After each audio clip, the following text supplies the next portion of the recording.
Сәлем қыздар, сіздермен бірге Аружан. Бүгінгі видеода біз творожные булочки жасаймыз.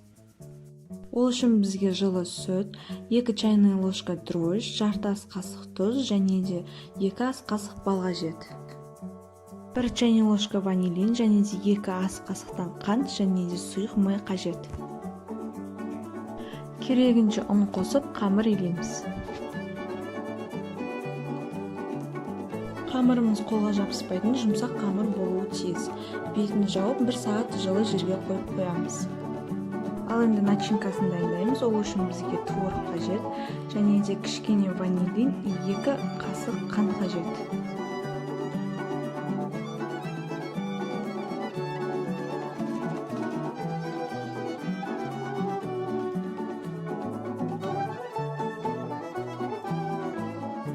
Біздің қамырымыз көтерілді, қамырымызды жұқа етіп жайып шығамыз.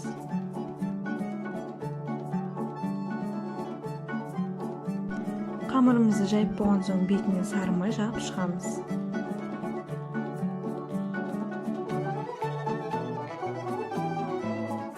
Ендігі кезекте начинкамызды қамырының бетіне жайып шығамыз.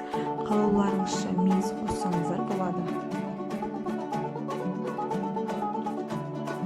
Қамырымызды рулет қылып орап, видеодағыдай кесіп аласыздар.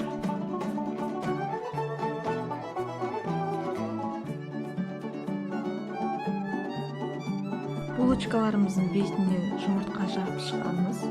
180 градусқа 40 минутқа духовкаға жібереміз. Осымен біздің булочкаларымыз дайын.